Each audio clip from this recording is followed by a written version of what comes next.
तो चलिए आज हम लोग स्टार्ट करते हैं doctor KC. Sinha class 11th का मैथ। ठीक है। और आज जो हम लोग क्लास स्टार्ट करने वाले हैं ये है समुच्चय। क्या है? तो समुच्चय है। ठीक है। समुच्चय जिसको हम बोलते हैं सेट्स। अब इसे समझिए पहले। ठीक है। इसका इंट्रोडक्शन थोड़ा सा 1 मिनट अगर समय देते हैं तो देख लीजिए। समुच्चय जो है ना आज के डेट में बड़ी इम्पोर्टेंट है इसका यूज। ठीक है। क्योंकि आज के डेट में ये आधुनिक मतलब कह सकते हैं कि आधुनिक गणित का ये जो चैप्टर है आधुनिक गणित का वो आधार है। ये चैप्टर जो है ना आज के डेट में आधुनिक गणित का आप इसको आधार मान सकते हैं। ठीक है। बेस मान सकते हैं। ठीक है। मतलब देखा जाए कि आजकल इस सेट का प्रयोग ना प्रायः चैप्टरों में हो रहा है। जैसे आप बोल सकते हैं रिलेशन फंक्शन जैसे होगा ना उसको हिंदी में बोलते हैं रिलेशन फंक्शन को संबंध एवं फलन है ना। इसमें सेट का प्रयोग किया जाता है, त्रिकोणमिति में किया जाता है ना।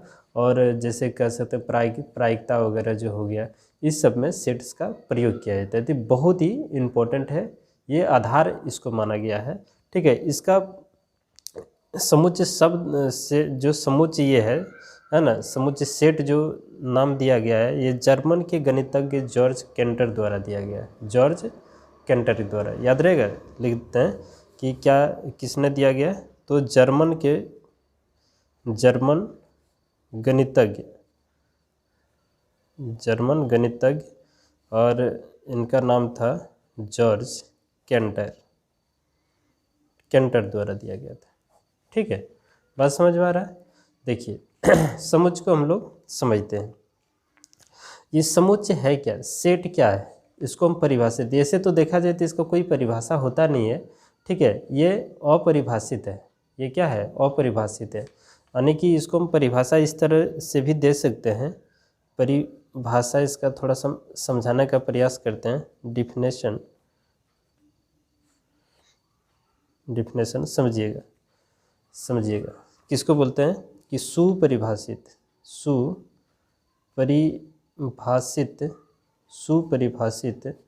वस्तुओं के संग्रह को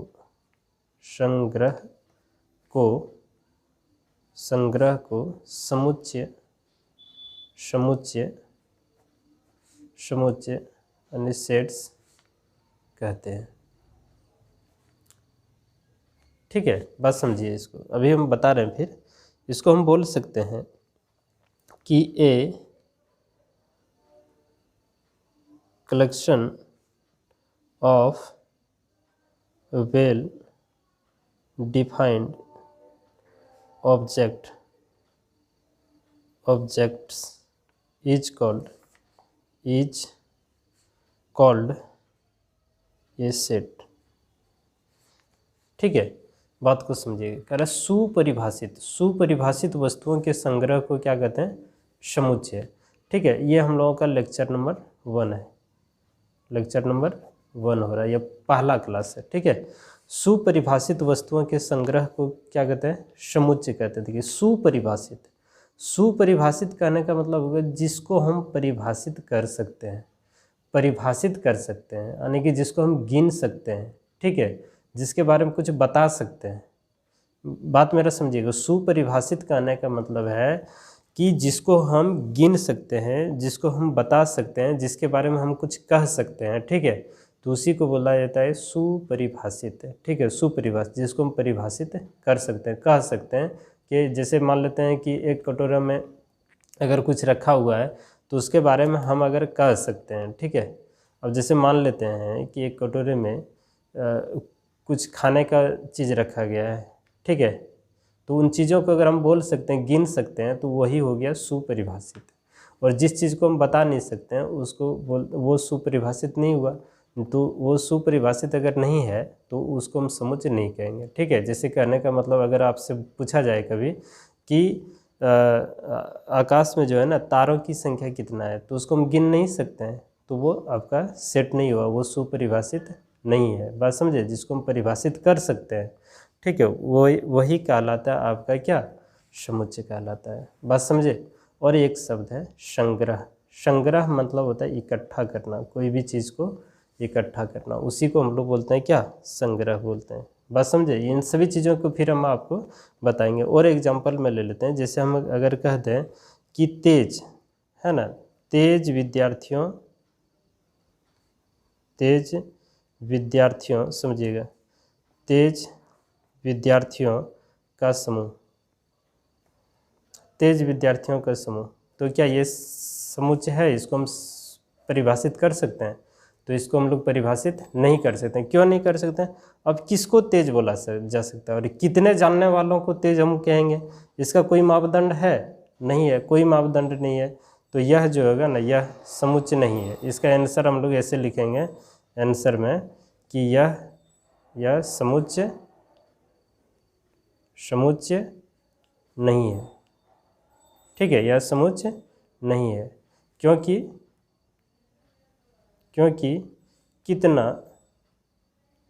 कितना जानने वालों को तेज कहा जाता है, इसका कोई मापदंड नहीं है, मापदंड नहीं है। बात समझे। तो ऐसे आपको आंसर देना है। और एग्जांपल ले लेते हैं। कहता है कि मोटे लड़कों या मोटे लड़का का, ठीक है, लड़कों का समूह। अब मोटे लड़कों का समूह, अब कितना वजन वाले को हम मोटा कहेंगे, इसका कोई मापदंड है? नहीं है। तो ये भी आपका समुच्चय नहीं है। लिखना क्या है? लिखना है आप लोगों को आंसर में कि यह समुच्चय नहीं है, जैसे इसमें लिखे उसी तरह का। क्योंकि कितना वजन वाले को, है ना, अब किसको मोटा कहा जा सकता है, इसका कोई मापदंड नहीं है। अगला देखिए, सुंदर लड़कियों का समूह, सुंदर लड़कियों का समूह। अब किसको सुंदर कहा जा सकता है, इसका कोई मापदंड नहीं है। बात समझे। अब किसको सुंदर कह सकते हैं, इसका कोई मापदंड है? नहीं है। तो ये आपका समुच्चय नहीं है। अब जैसे हम बोलेंगे मीठा जो होता है ना, खाने में स्वाद में मीठा लगता है। अब कितना मीठा लगता है, इसका कोई मापदंड है? नहीं है। तो इसको हम समुच्चय नहीं कहेंगे। ठीक है, जिसको हम परिभाषित कर सकते हैं, इस सबको हम परिभाषित नहीं कर सकते। अब सुंदर, अब क्या, किसको हम सुंदर कहेंगे, इसका कोई मापदंड नहीं है, इसीलिए ये सब जो है ना समुच्चय नहीं है। यह जो है ना आंसर में लिखेंगे, यह समुच्चय नहीं है। यह समुच्चय क्या है? तो समुच्चय नहीं है, क्योंकि सुंदरता का कोई मापदंड नहीं होता है। ठीक है, क्योंकि यहाँ ऐसे लिखेंगे। ठीक है, क्योंकि सुंदरता का कोई मापदंड नहीं है ना। अब कितने अच्छा दिखने वाले को सुंदर कहेंगे, इसका कोई मापदंड नहीं है। अब समझिएगा अगला, फिर सभी प्राकृत संख्याओं का समूह, सभी प्राकृत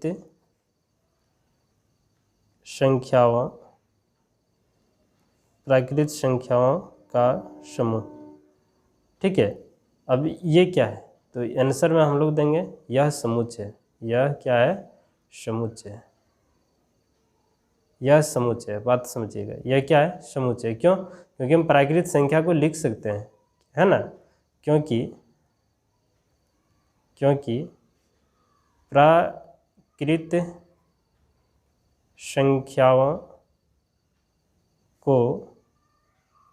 प्राकृत संख्याओं को परिभाषित कर सकते हैं,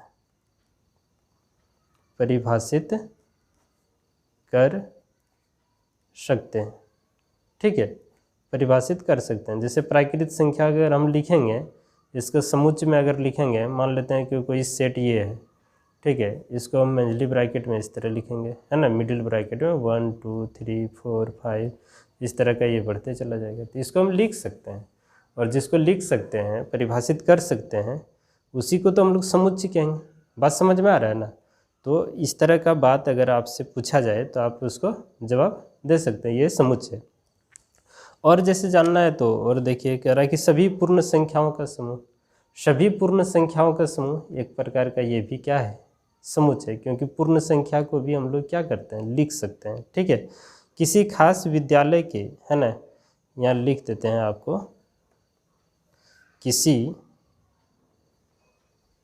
किसी खास,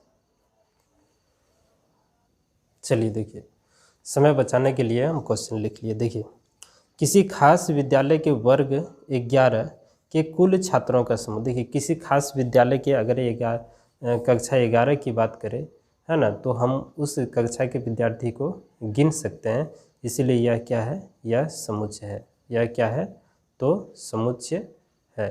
ठीक है, समुच्चय है। बात समझ में आ रहा है कि कक्षा 11 के विद्यार्थी को हम लोग गिन सकते हैं, उसको परिभाषित कर सकते हैं, बता सकते हैं। ठीक है, या फिर किसी खास स्कूल के छात्रों का समूह भी हम लोग बता सकते हैं। जैसे यहाँ कह रहा है किसी विशेष, है ना, विद्यालय में शिक्षकों का समूह, तो ये भी क्या है, आपका एक समुच्चय है। किसी विशेष मतलब कोई खास विद्यालय, जैसे आप ही का विद्यालय है तो उसमें कितना शिक्षक, ये तो आप बता सकते हैं। ठीक है, तो ये क्या है, इस तरह का जब भी आपको सेंटेंस मिल जाए तो ये समुच्चय कहलाता है, सेट कहलाता है, क्योंकि इसको हम क्या कर सकते हैं, परिभाषित कर सकते हैं। बात समझ में आ रहा है? अब बात को समझिए थोड़ा सा, कि जैसे अगर यहाँ अभी तुरंत हम बताएं कि सभी प्राकृत संख्याओं का समूह, ये समुच्चय है या नहीं है, फिर से एक बार हम रिपीट कर देते हैं। ठीक है, सभी प्राकृत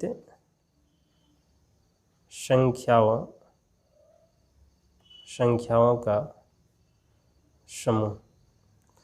तो सभी प्राकृतिक संख्याओं का समूह जो होता है ना, यह समुच्चय है। ठीक है, और इसको हम लोग लिखते हैं इस तरह से, है ना, मिडिल ब्रैकेट के अंदर 1 2 3 4 5 6 इस तरह का डॉट डॉट करके। ठीक है, तो ये समुच्चय को लिखने का भी यही तरीका है कि ये मिडिल ब्रैकेट, जिसको मंझली ब्रैकेट कहते हैं, इस ब्रैकेट के अंदर जितने भी चीज़ें होता है प्राकृत संख्या, जो G1 से स्टार्ट होता है, इसी को ना प्राकृत संख्या कहते हैं। ठीक है, तो इसको हम लोग यहाँ इस तरह से क्या करते हैं, लिखते हैं। और जो चीज़ इस तरह लिखना असंभव है उसके बारे में यहाँ लिख देते हैं शब्दों में। बात समझे? और यहाँ जो भी चीज़ आता है, उसी को हम लोग बोलते हैं तत्व। इसको हम लोग क्या बोलते हैं, तत्व बोलते हैं, तत्व, है ना, तत्व या अवयव, जिसको हम इंग्लिश में एलिमेंट बोलते हैं, एलिमेंट। ठीक है, या नहीं तो हम लोग सदस्य बोल सकते हैं, क्या बोलते हैं, सदस्य, मेंबर। बात समझ में आ रहा है इसी को? और ये जो होता है ना, ये हमेशा कैपिटल, कोई भी सेट को जो डिनोट हम लोग करते हैं, बात समझिएगा, कोई भी सेट को अगर हम डिनोट करते हैं उसको हम हमेशा कैपिटल लेटर से ही दिखाया जाता है, कैपिटल लेटर से। बात समझ में आ रहा है? और इसके अंदर जो लिखा जाता है वो स्मॉल, है ना, कोई भी तत्व एलिमेंट जो होता है इसके अंदर जो लिखा जाता है उसको स्मॉल में लिखते हैं और कॉमा दे के लिखते हैं। कोई भी सेट लिखने का तरीका समझिएगा। बात समझ में आ रहा है?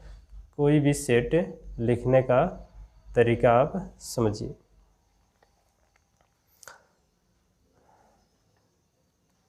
एक मिनट, चलिए इन चीज़ों को आप समझ गए होंगे कि कोई भी सेट हम लोग कैसे लिखते हैं। ठीक है, तो इसे इस तरह से ही हम लोग लिखते हैं। और चीज़ें इधर हम थोड़ा सा पेज बदल लेते हैं। चलिए आइए देखिए, अभी हम तुरंत बता रहे थे कि कोई प्राकृतिक संख्याओं को हम लोग लिख सकते हैं। देखिए कोई भी सेट रहे ना, उसको मिडिल ब्रैकेट, इसको मिडिल ब्रैकेट बोलते हैं इस तरह का। ठीक है, कोई दिक्कत नहीं ना, इसको हम लोग कौन सी ब्रैकेट कहते हैं, मिडिल ब्रैकेट कहते हैं। और सुपरिभाषित वस्तु जो भी होता है जिसको हम परिभाषित करते हैं उसको इसी के अंदर लिखा जाता है। ठीक है, इसको मंझली कोष्ठ कहा जाता है, मंझली कोष्ठ इसको बोला जाता है। बात समझ में आ रहा था, यानी कि मिडिल ब्रैकेट। और इसमें जो भी तत्व लिखा जाता है, तत्व, एलिमेंट, बात समझे, सदस्य, जो ये का सदस्य है, उन सभी को कॉमा दे के इस तरह अलग अलग करके लिखते हैं। और इसमें कुछ कंडीशन है, इसमें क्या है, इसमें जितने भी तत्व लिखा जाता है ना, सबका अलग अलग गुण होना चाहिए, अलग अलग सब में प्रॉपर्टी होना चाहिए, सेम चीज़ इसके अंदर नहीं लिखा जाता है। बात समझे? अगर जैसे अगर आपको हम ये बात बोल दें कि एक जैसे क्या, एक मिनट रुकिए, देखिए जैसे इस तरह का कोई अक्षर आपको दिया रहेगा, है ना।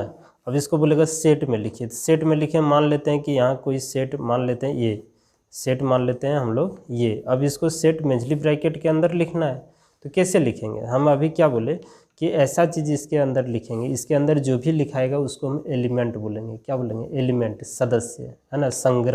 संग्रह होता है, मतलब जिसको हम इकट्ठा करके यहाँ लिखते हैं, वही चीज़ यहाँ लिखा जाता है। बात समझ में आ रहा है?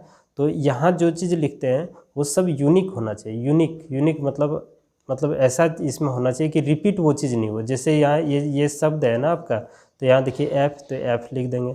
ओ 2 बार है तो 1 बार ही लिखना और कोमा फिर देना। फिर एल 2 बार है, उसमें 1 बार ही लिखना और डब्ल्यू लिखना है। इस तरह का इसको बोला जाता है सेट।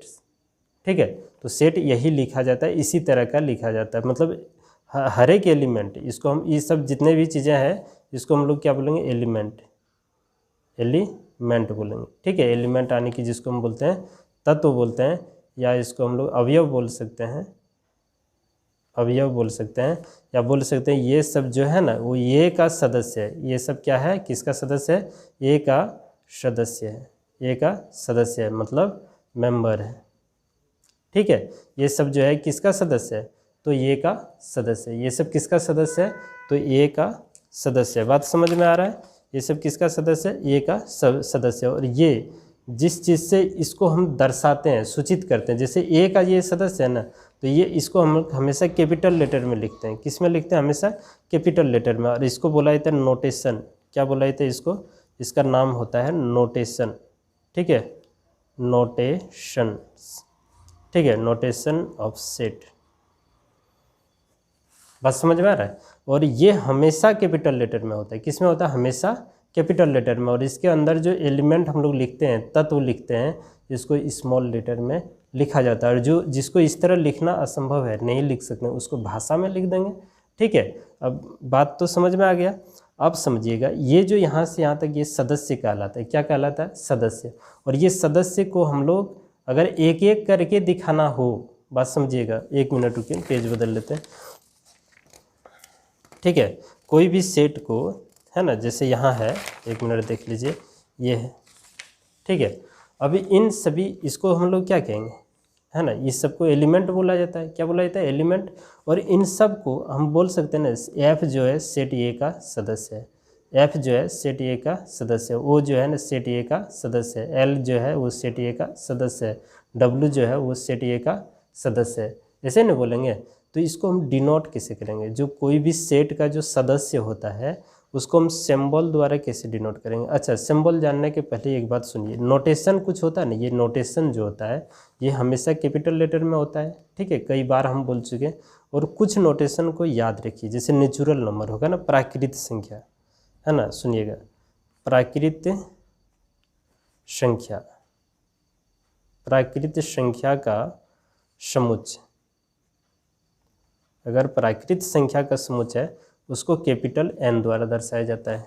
ठीक है, दूसरी बात, पूर्ण संख्या, है ना, पूर्ण संख्या हो या पूर्णांक संख्या हो, है ना, पूर्णांकों का समुच्चय अगर बोले तो पूर्णांक संख्या का अगर समुच्चय बोले उसको जेड या नहीं तो आई से डिनोट किया जाए। अब अगर देखिए ये पूर्णांक संख्या तो किसको हम लोग बोलते हैं? पूर्णांक संख्या याद है ना, ये 0 1 2 3 4, फिर -1 -2 -3, बात समझे? तो माइनस वाला की अगर जब चर्चा करेगा तो यहाँ माइनस लगा देंगे, और प्लस वाला की चर्चा करें तो यहाँ प्लस लगा देना है। उसमें भी इसी तरह काम करना है। बात समझ में आ रहा है? उसी तरह और कोई वास्तविक संख्या अगर रहे, नोटेशन में बड़ी कैपिटल, ये हमेशा कैपिटल लेटर में लिखा जाता है। ये चीज़ एकदम कंठस्थ रखिएगा। ठीक है, और इसके बाद जो ये मिडिल ब्रैकेट के अंदर जो लिखा जाता है इसको हम बोलते हैं एलिमेंट। क्या बोलते हैं? एलिमेंट। अब ऐसे समझिए ना, अब जैसे आपका साइकिल है, ठीक है, तो साइकिल में जितने भी चीज़ें हैं, जितने भी चीज़ें लगा है, छोटा छोटा पार्ट पुर्जा उसमें जो भी साइकिल में है, तो साइकिल का वो एक पार्ट है, सदस्य है। साइकिल का वो सब क्या है, एक पार्ट। जैसे गोली लग गया है ना, बाइटे वगैरह जो भी उसमें लगता है, spoke, rim, tube, tyre, seat, handle, जो भी चीज़ लगता है साइकिल में, कैरियर, है ना, तो उन सभी चीज़ों का अलग अलग भूमिका है कि नहीं, अलग अलग भूमिका है। ऐसा थोड़ा होता है कि 2 टायर की जगह 3 टायर एक्स्ट्रा हम टांग देते हैं, ऐसे नहीं होता है। सबका एक अलग अलग, जितना होता है उतना ही लिखना पड़ता है, बात समझे। उसी तरह सेट के अंदर जो होता है ना, जो भी चीज़ लिखा जाता है, सबका कुछ अलग अलग माने काम होना चाहिए, बात समझे। कि एफ का अलग गुण है, ओ का अलग गुण है, एल का, डब्ल्यू का अलग है। जैसे यहाँ 2 गो था, है ना, ये देखिए, वो जो है 2 गो था, ये गो लिखना था, क्यों, क्योंकि ये जो वो है ये भी वही है। यहाँ एल 2 गो है तो ये गो लिखना है, कि सेम गुण वाला को इसके अंदर हम लोग नहीं लिखेंगे। जैसे साइकिल का एग्जांपल दिए, तो साइकिल क्या है, एक सेट है। साइकिल क्या है, एक सेट है, मतलब बहुत सारे छोटे छोटे एलिमेंट मतलब पार्ट पुर्जा मिलकर एक साइकिल बना दिया। मान लेते हैं आपका घर है, घर में जो चाबी, मान लेते हैं 10 गो रूम है आपका घर में, 10 रूम का एक चाबी एक रिंग में लगा दिया हम, ठीक है। तो चाबी का एक क्या है, सेट है। चाबी का क्या है, एक सेट है। अब हर एक चाबी का अलग अलग ताला खोलने का काम है ना। हर एक चाबी का काम क्या है कि अलग अलग वो ताला को खोले, ठीक है। तो वही है कि सब इसके अंदर जो लिखा जाता है सब अलग अलग गुण वाला होना चाहिए, और सबको कॉमा दे दे के लिखते हैं। बात यहाँ तक आप समझ गए हैं, ठीक है। अब देखिए कुछ इसको बोलते हैं हम लोग, फिर से समझिएगा, इसको बोलते हैं नोटेशन ऑफ सेट, और इसको हमेशा कैपिटल लेटर में लिखा जाता है, ठीक है। तो प्राकृत संख्या, नेचुरल नंबर के लिए कैपिटल एन, पूर्णांक संख्या के लिए इसको जेड या आई लिखते हैं, वो भी कैपिटल में लिखते हैं, है ना। वास्तविक संख्या जो होता है, वास्तविक संख्या समझिएगा, वास्तविक संख्या का जो समुच्चय है, वास्तविक संख्या का जो समुच्चय है उसको हम आर से डिनोट करते हैं, ठीक है। और वास्तविक संख्या अगर प्लस में है तो यहाँ प्लस का चिन्ह दे देंगे, अगर माइनस है तो माइनस का चिन्ह दे देंगे। बात समझ में आ रहा है, कोई दिक्कत यहाँ तक नहीं। अगर परिमेय संख्या है, देखिए परिमेय संख्याओं का अगर समुच्चय रहे, तो परिमेय संख्याओं का समुच्चय जो होता है ना, परिमेय संख्याओं का समुच्चय को उसको हम कैपिटल क्यू से लिखते हैं। और परिमेय संख्या अगर प्लस में रहे तो प्लस लिखना है, माइनस में रहे तो माइनस लिखना है। बात समझ में आ रहा है। तो ऐसे ही होता है ये नोटेशन का कुछ सिंबल, ठीक है। आप ऐसे भी समझिएगा ना कि ABCD में जेड तक जो है ना, सब कैपिटल लेटर वाला को नोटेशन बोल देंगे, और कोई भी चीज़ को डिनोट करते हैं। बात समझ में आ रहा है। चलिए अब यहाँ हम चर्चा ये कर रहे थे कि जैसे हम ले लेते हैं कि ये कोई सेट है, ठीक है। और इस सेट के अंदर, है ना, एक सेट के अंदर सेट को कैसे लिखा जाता है, ये कन्फर्म हो गया कि 2 मिडिल ब्रैकेट के अंदर जितने भी चीज़ें होता है इसको हम सदस्य बोलते हैं। इस सेट का सदस्य बोला जाता है। यहाँ जितने भी चीज़ें अभी हम लिखेंगे, जैसे लिख दिए 1 2 3 4 5 इस तरह का, है ना। तो ये सभी चीज़ें, है ना, वो सेट ये का सदस्य है, सेट ये का सदस्य है। जैसे अभी हम बताए ना कि साइकिल जो है, साइकिल क्या है, एक पूरी कंप्लीट सेट है, और उसके अंदर जो छोटा छोटा चीज़ लगा हुआ है वो क्या है, साइकिल का एक सदस्य है। सदस्य मतलब परिवार है, इस ए का ये क्या है, सदस्य है, ठीक है। इसी को हम लोग बोलते हैं एलिमेंट्स। बात समझ में आ रहा, तत्व, कोई दिक्कत नहीं। अब यही सदस्य को मेंबर को, ठीक है, बात समझिएगा। मेंबर को अगर सिंबल में दिखाना है तो कैसे दिखाएंगे। जैसे हम कह सकते हैं ना कि एक जो है ना सेट ए का सदस्य है, 2 जो है वो सेट ए का सदस्य है, 3 जो है वो सेट ए का सदस्य है, 4 जो है वो सेट ए का सदस्य है, 5 जो है वो सेट ए का सदस्य है। ऐसे ना लिखेंगे। तो इसको सिंबल में कैसे दिखाएंगे, यानी संकेत में अगर दिखाना है तो उसको हम कैसे दिखाएंगे। इसको तो हिंदी में तो ऐसे लिख देंगे ना, जैसे 2 समुच्चय ए का सदस्य है, ऐसे न लिखेंगे। 2 जो है वो समुच्चय किसका, ए का क्या है, सदस्य है, ठीक है। क्या लिखेंगे, सदस्य है। यानी कि 2 जो है ना, 2 बिलोंग्स टू सेट ए, इसको ऐसे लिख सकते हैं कि 2 है ना, 2 belongs to the set A. बात समझ में आ रहा है। लेकिन इसको हम अगर संकेत में दिखाएं तो कैसे दिखाएंगे, तो सुनिएगा, ये बिलोंग्स टू जो होता है ना, बिलोंग्स टू, है ना, तो देखिए इस तरह का चिन्ह, इस तरह का चिन्ह अगर ई है ना, इस तरह का ई टाइप का, ये इसको हम लोग बोलते हैं, ये कोई समुच्चय, किसी समुच्चय, अगर कोई समुच्चय, कोई एलिमेंट अगर किसी का सदस्य है तो इस तरह का सिंबल से उसको दिखाएंगे। जैसे यहाँ क्या है, दो समुच्चय ए का सदस्य है, तो इसको हमें ऐसे लिखेंगे, कैसे दिखाएंगे कि दो जो है ना, दो है ना, इसको हम ऐसे दिखाएंगे कि दो जो है वो समुच्चय बिलोंग्स, इसको पढ़ेंगे बिलोंग्स टू, है ना, ये समुच्चय ए का सदस्य है। इसका मतलब हो गया कि दो समुच्चय ए का सदस्य है, इसको संकेत में ऐसे लिखेंगे, दो, इसको बोलते हैं हम लोग, क्या पढ़ेंगे कि बिलोंग्स टू, है ना, बिलोंग्स टू ए। डायरेक्ट भी आप बोल सकते हैं, इतना लंबा बोलने की आपको ज़रूरत नहीं है। तो इसको हम लोग पढ़ेंगे टू बिलोंग्स टू ए, है ना, सेट ए। अब उतना करने की ज़रूरत नहीं, आप इतना भी लिखेंगे तो ये काफ़ी है। बात समझ में आ रहा है। और जो जिसका सेट नहीं होगा, जो जिसका सेट, एक दो और देख लीजिए, जैसे यहाँ क्या कह रहा है, तीन जो है ना, तीन सेट, है ना, तीन जो है ना किसका सदस्य, ए का, तो हम लोग यहाँ यही लिखेंगे तीन, है ना, तीन जो है वो समुच्चय, समुच्चय, समुच्चय किसका, ए का सदस्य है, ए का सदस्य है। बात समझे, तीन जो है किसका सदस्य, ये, तो थ्री बिलोंग्स टू द, है ना, सेट ये। इसको हम लोग ऐसे भी पढ़ेंगे कि थ्री बिलोंग्स टू ये। थ्री किस में बिलोंग्स कर रहा है ना, ये में।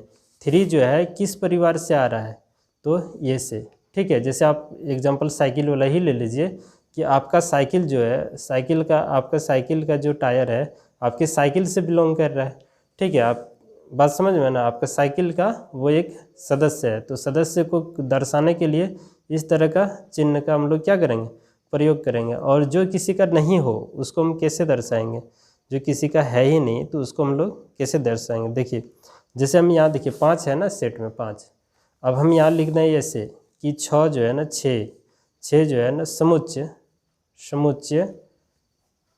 ए का सदस्य नहीं है। ये जो है ना समुच्चय 6 जो, देखिए इसमें 5 तक ही लिखा है, अब यहाँ बोल देगा कि 6 बताइए, 6 जो है ना ये समुच्चय ए का सदस्य नहीं है, समुच्चय ए का सदस्य नहीं है। इसको हम लिखेंगे 6, है ना, 6 does not belongs to the set ये, मतलब ये सेट ये में बिलोंग्स नहीं कर रहा, मतलब ये सेट 6 जो है ना सेट इसका सदस्य नहीं है। तो इसको संकेत में कैसे दर्शाएंगे, जो किसी का सदस्य नहीं होगा, याद रखिएगा, तो इसको यहाँ लिखेंगे ऐसे लिख के और इसको काट देना है, ठीक है। और यहाँ लिख देंगे ये इस तरह का, तो यहाँ लिख देंगे क्या belongs, not belongs to, direct आप लिखिए। तो यहाँ लिखेंगे 6 जो है ना ये नॉट बिलोंग्स टू सेट ये, आप इसे ऐसे लिखिए, ठीक है। तो ये दो चिन्ह का अर्थ आप समझ गए होंगे, ये और इस तरह के चिन्ह का। ये किसी सदस्य का अगर कोई एलिमेंट है तो इस तरह का चिन्ह का प्रयोग करेंगे, और किसी सदस्य का अगर एलिमेंट नहीं है तो इस तरह का चिन्ह का प्रयोग करेंगे। बात समझ में आ रहा है। इसको हम लोग फिर क्या बोलेंगे, एक बार बताते हैं, इसको बोलेंगे बिलोंग्स टू, और इसको बोलेंगे डज नॉट बिलोंग्स टू, है ना, डज नॉट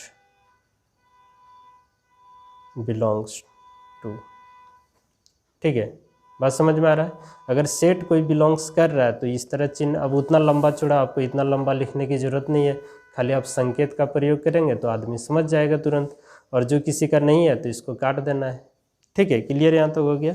देखिए ये तो हम लोग सेट समझ रहे थे कि कैसे उसको लिखा जाता है, ठीक है। तो सेट कैसे लिखा जाता है एक बार आप रिवीजन कर लेते हैं। क्या सीखे अभी हम लोग कि सेट हम लोग कैसे लिखेंगे, सेट इस तरह का लिखेंगे, मेजली ब्रैकेट के अंदर लिखेंगे, बात समझ में आ रहा है। और इसके अंदर जो भी चीज़ लिखा जाएगा उसको हम क्या बोलेंगे, एलिमेंट बोलेंगे, तत्व बोलेंगे, और वो सभी ये का सदस्य होगा। और ये हमेशा किस लेटर में लिखा जाता है, कैपिटल लेटर में लिखा जाता है, और इसको हम लोग क्या बोलते हैं, नोटेशन बोलते हैं। बात समझे। अब देखिए सेट, तो ये हम लोग लिखने का तरीका समझे। एक्चुअली सेट दो तरह से लिखा जाता है, ये तो हम लोग पहला तरह से सीख लिए। दूसरे तरह से क्या होता है कि जो चीज़ हम लोग इस तरह नहीं लिख सकते हैं उसको भाषा में लिख देते हैं, ठीक है, उसको बोलते हैं सेट बिल्डर फॉर्म। और जिसको इस तरह 1 2 3 4 करके लिखते हैं जो स्पष्ट हमें क्लियर हो जाता है, ठीक है, उसको हम लोग नहीं होता है कि सारणी बना के लिख देना है ना, तो ये वही होता है सारणी या इस तरह का तालिका है। तो इस तरह का फॉर्म को हम लोग बोलते हैं टेबुलर फॉर्म या नहीं तो रोस्टर फॉर्म। देखिए ना हम लिख देते हैं सब चीज़ें, है ना।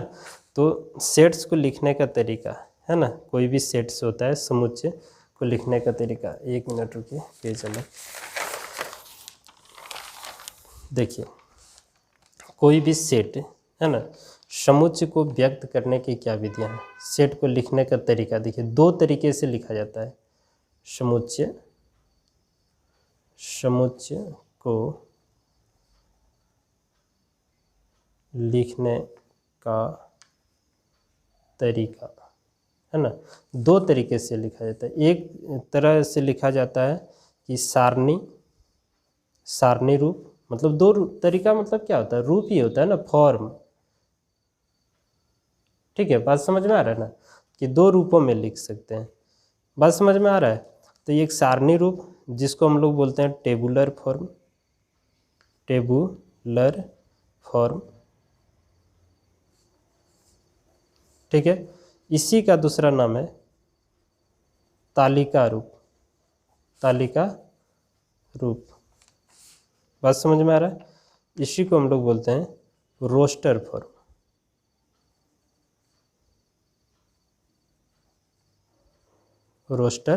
फॉर्म, बात समझिएगा। टेबुलर फॉर्म और ये क्या होता है, रोस्टर फॉर्म।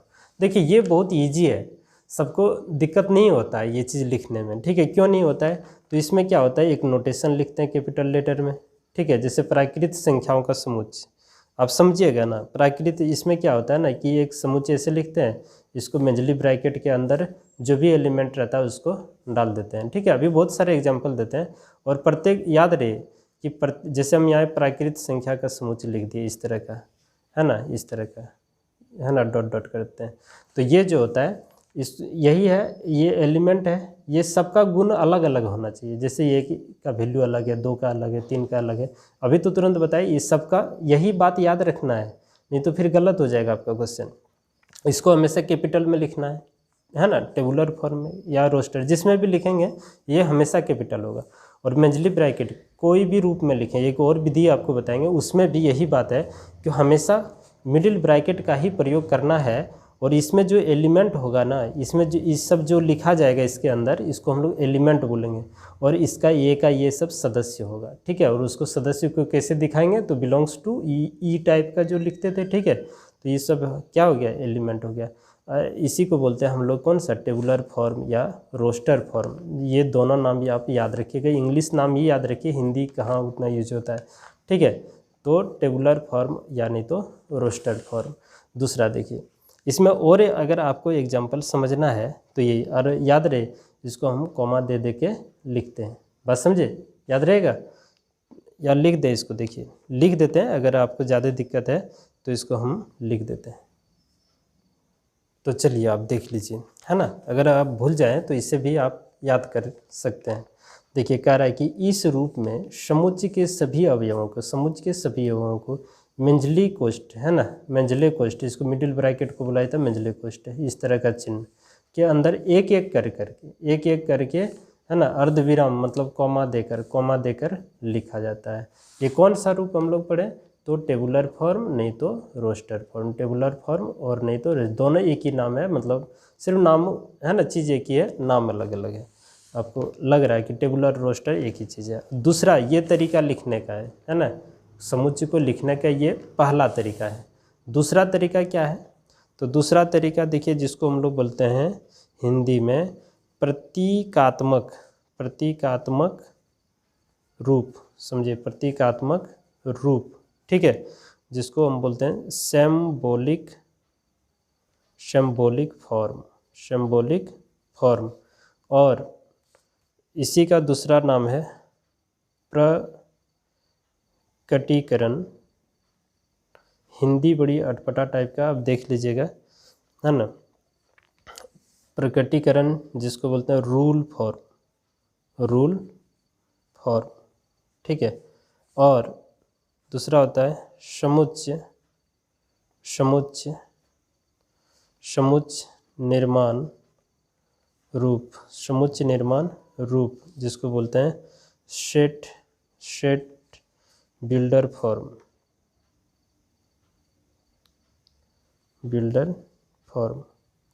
ठीक है। तो ये चीज़ ज़्यादा प्रयोग किया जाता है, आप इसे ज़्यादा याद रखिएगा, ठीक है। नाम कोई दिक्कत नहीं है आने की। देखिए कोई भी सेट लिखने का दो तरीका है, एक तो इस तरीका में लिख सकते हैं जिसको हम बोलते हैं टेबुलर फॉर्म, या नहीं तो रोस्टर फॉर्म, टेबुलर फॉर्म नहीं तो रोस्टर फॉर्म, टेबुलर फॉर्म नहीं तो रोस्टर फॉर्म, कई बार बोल दिए।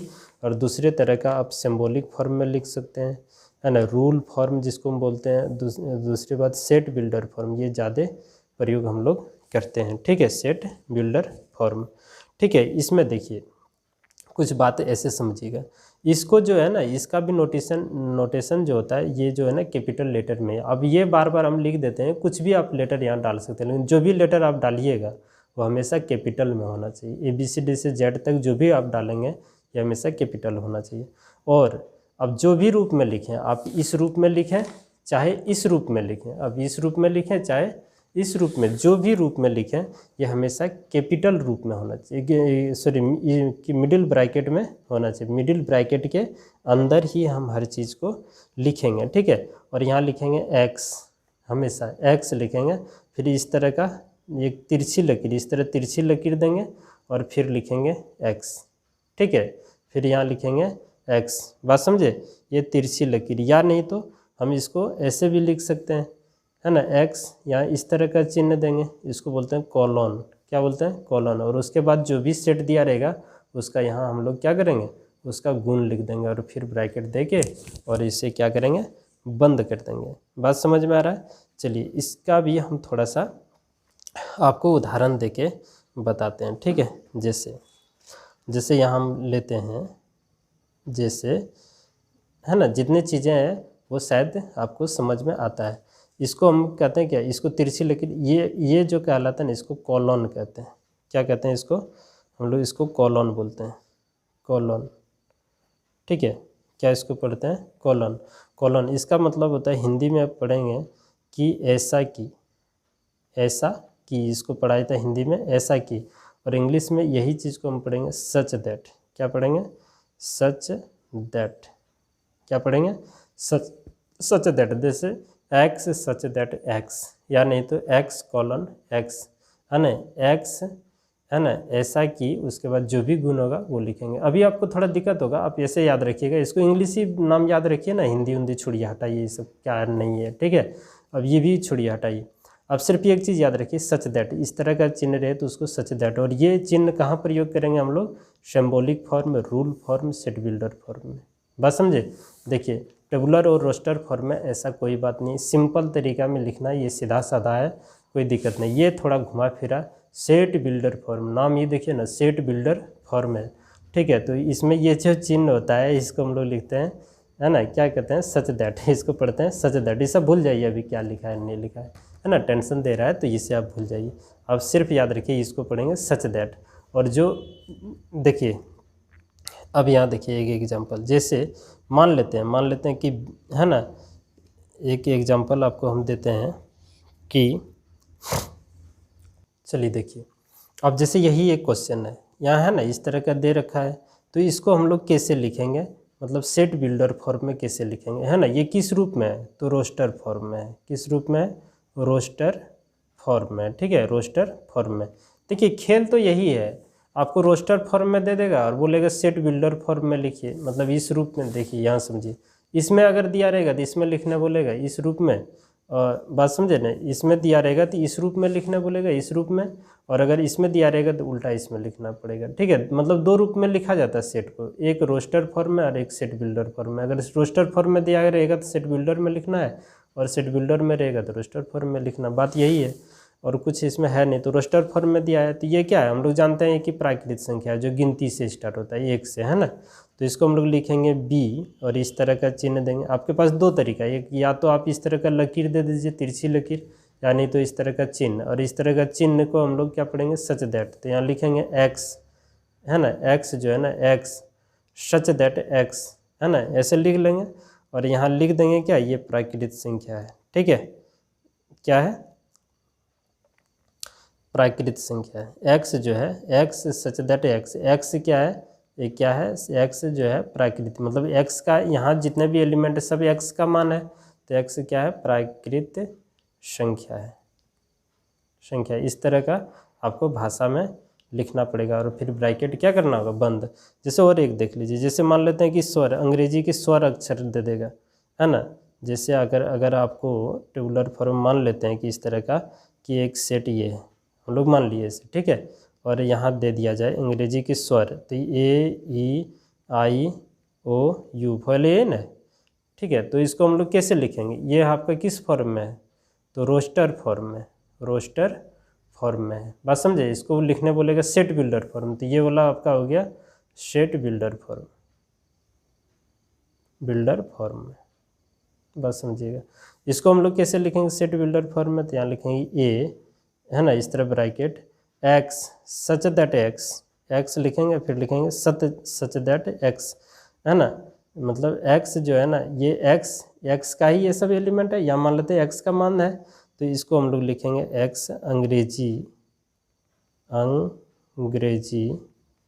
वर्णमाला, अंग्रेजी वर्णमाला का स्वर है, स्वर है, स्वर मतलब शब्द क्या है, वोवेल अक्षर है, बात समझ में आ रहा है। तो आप आज जो है ना इतना ही रखिए, फिर हम लोग कल जो है ना इसी पे चर्चा करेंगे।